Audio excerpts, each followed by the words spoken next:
All the perplexities, confusion, and distress in America arise not from defects in the Constitution or Confederation, nor from want of honor or virtue, as much from downright ignorance of the nature of coin, credit, and circulation. Coin, credit, and circulation. But that quote is by John Adams. Woodrow Wilson said something about credit as well. He said, "I am a most unhappy man. I have unwittingly ruined my country. A great industrial nation is now controlled by a system of credit. We are no longer a government by free opinion, no longer a government by conviction and the vote of the majority, but a government by the opinion and duress of a small group of dominant men." And that is exactly what we have because, like I said, the Federal Reserve is a private bank and they are controlled by 12 board members. They control the interest rates in this country. They control the economy. They control the government because they control the issue of currency. Because the government doesn't have money, they have to borrow it from the Federal Reserve. So if they want to get anything done, like borrow $100 billion to send to Israel and Ukraine, then they got to go to the Federal Reserve, which is not federal at all, and say, hey, we need to borrow $100 billion to send over here, such and such and such. And the collateral is we got these taxpayers. They're going to pay it back later, even the ones that are not born yet. When a child is born in this country right now, you're a U.S. citizen, you get a birth certificate. At that point, you take your first breath, you are $100,000 in debt. Now, Thomas Jefferson said, if the American people ever allow private banks to control the issue of their currency, first by inflation, then by deflation, the banks will deprive the people of all property until their children wake up homeless on the continent their fathers conquered. The issuing power should be taken from the banks and restored to the people to whom it properly belongs. I know you heard of the Rothschilds. Well, Mayor Armshell Rothschild said, "Give me control of a nation's money supply, and I care not who makes the laws." That's because he understood that whoever controlled the money, like the Federal Reserve is doing right now, controls the government. There's a document called Silent Weapons for Quiet Wars. If you haven't read that document, everyone should give that document a read. You can find it inside of Behold a Pale Horse. But a quote out of that document says, "The bookkeeper can be king if the public can be kept ignorant of the bookkeeping." It goes on to say, "A nation or world of people who will not use their intelligence are no better than animals who have no intelligence. Such people are beasts of burden and stakes on the table by choice and consent." So the Rothschilds have been in lending for centuries, but they started out lending to people and corporations and things like that. But they soon realized that lending to companies and persons was like small potatoes. And they realized that the big money was in lending to governments. So let's think about it. The government borrows money from the Federal Reserve, which they print the money out of paper and ink, nothing else. Like a lot of people say, they borrow it, they print it out of thin air, lend it to the government at interest. So if the government borrowed $1 and they paid that dollar back, the transaction wouldn't be complete because they still owe interest. So they have to borrow more because they can only get the money from the private bankers. So they have to borrow more in order to pay interest. That's why we are paying nearly $1 trillion on interest and $33.5 trillion in debt, because private banks, their business is lending money. So all you got to do is get the government in a system called the New Deal. That happened in 1933. That's what happened. The bankers created a financial crisis because of speculation on Wall Street, over leveraging, making bets, playing the economy like a casino.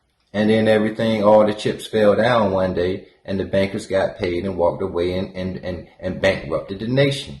Now the government is operating in bankruptcy and private banks are more than happy to lend them all of the money that they want for who knows what, because that's their business. And if you have debt creation based on borrowing money, If you pay all of the debt off, there will be no money in circulation because money is created by borrowing it into existence. It sounds crazy, but that's what the government has gotten us into. And most people don't really realize what type of system we're operating in. So it's detrimental to future generations because most people are walking around thinking that the government has money, that they can provide this, provide jobs.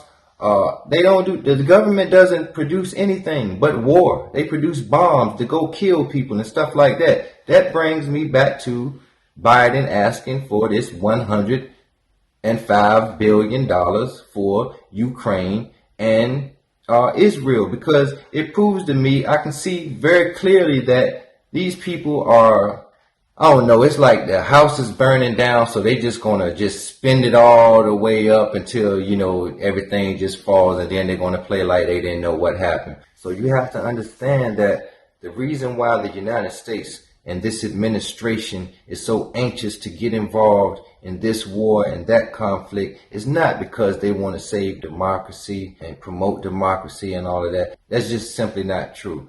The reason is because they have to continue borrowing money, and war is a good reason where the government can shut everything down. It could be about spreading democracy. When you have war, the public does not push back when it's time to spend a whole bunch of money because they create the narrative as if this is what we have to do. And then the public just goes with it, but this is not what we have to do. Listen to what he says here. I frankly think that crisis initiation is really tough. And it's very hard for me to see how the United States president can get us to war with Iran. He just said that. You aren't hearing things. He literally just said, crisis initiation's tough, and how's the United States president going to get to war with Iran? Because wars don't just happen. They make the war. Which leads me to conclude that if, in fact, compromise is not coming, that the traditional way of America gets to war is what would be best for U.S. interests. The traditional way that America gets to war is what's best for the interests. Now, listen to what the traditional way is that America goes to war. Some people might think that Mr. Roosevelt wanted to get us into World War II, as David mentioned. You may recall we had to wait for Pearl Harbor. False flag. Some people might think Mr. Wilson wanted to get us into World War I. You may recall he had to wait for the Lusitania episode. Also a false flag. Some people might think that Mr. Johnson wanted to send troops to Vietnam. You may recall we had to wait for the Gulf of Tonkin episode. Total false flag. We didn't go to war with Spain until the until the Maine exploded. Probably also a false flag. May I point out that Mr. Lincoln did not feel he could call out the Federal Army until Fort Sumter was attacked, which is why he ordered the commander at Fort Sumter to do exactly that thing which the South Carolinians had said would cause an attack. Also a false flag. Do you see a pattern here? So if, in fact, the Iranians aren't going to compromise, it would be best if somebody else started the war.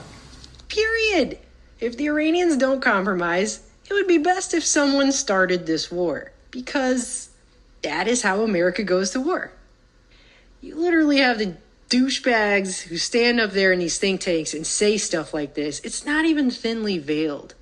There's not even a semantic argument that could be made here that he actually meant something else. He straight up said someone needs to start this war, the way that all of America's other wars have been started, with a false flag. All it equates to is a bunch of lives lost and a bunch of money spent that's going to be put on the backs of your children. You got to think about it. In Afghanistan, there was supposed to be weapons of mass destruction, and that came out not to be true. But still, we still spent 20 years over there and spent $6 trillion that we have to pay back. And nobody is giving any pushback as far as asking politicians questions about these matters, because everything that I see that the politicians are talking about are distractions. You know what I'm saying? When you have an economy that's on its last leg, you need a politician or someone to come out and tell the public that what kind of situation we're in and let the public know these are the options. This is how we're going to get out of it. But the bottom line is the government has to cut back spending. That's the only thing that's going to solve this problem that we have. We have to decrease government spending. But what I'm seeing is an increase in government spending at a faster rate. That's how I know that most of these politicians do not have our best interests. They're not working for us, because what they're doing is for the interest of their donors and lobbyists. You know, if lobbyists are donating money and giving money to these politicians in Congress, they're going to do what's best for the lobbyists. You have weapons manufacturers. They lobby the Congress members and they push them and edge them to war. We send Ukrainian equipment sitting in our stockpiles. And when we use the money allocated by Congress, we use it to replenish our own stores, our own stockpiles with new equipment. Equipment that defends America and is made in America. Patriot missiles for air defense batteries, made in Arizona. Artillery shells manufactured in 12 states across the country, in Pennsylvania, Ohio, Texas, and so much more. You have pharmaceutical manufacturers, and they do the same thing in other circumstances. Around the same time that John D. Rockefeller seized U.S. media, he also hijacked U.S. medicine. When it was discovered that drugs could be produced from petroleum, America's top oil mogul ordered his army of propagandists to invert reality accordingly. Medicines used for thousands of years were suddenly classified as alternative, while the new, petroleum-based, highly addictive, and patentable drugs were declared the gold standard. After buying the German pharmaceutical company that manufactured chemicals of war for Adolf Hitler, Rockefeller leveraged his political influence by pressing Congress to declare natural healing modalities unscientific quackery. Rockefeller then took control of the American Medical Association and began offering massive grants to top medical schools under the mandate that only his approved curriculum be taught. Any mention of the healing powers of herbs, plants, and diet was erased from most medical textbooks. Doctors and professors who objected to Rockefeller's plan were crucified by the media, removed from the AMA, and stripped of their license to teach and practice medicine. Those who dared to speak out were arrested and jailed. When evidence began to emerge that petroleum-based medicines were causing cancer, Mr. Rockefeller founded the American Cancer Society, through which he suppressed that information. John D. Rockefeller is duly credited as the founder of the pharmaceutical industry, and the reason that medical error is currently the third leading cause of death in America. This is not an indictment against doctors. More than anyone, they are under the stranglehold of the single largest lobbying power in Washington. Every year, the pharmaceutical industry spends at least twice the amount as big oil to influence laws, policies, and public perception. Thanks to Mr. Rockefeller, the architect of American monopolies, no industry has more power over our lives than Big Pharma. So, and all of this money is going to, private hands. So they are extracting taxpayer money to go blow up people and kill people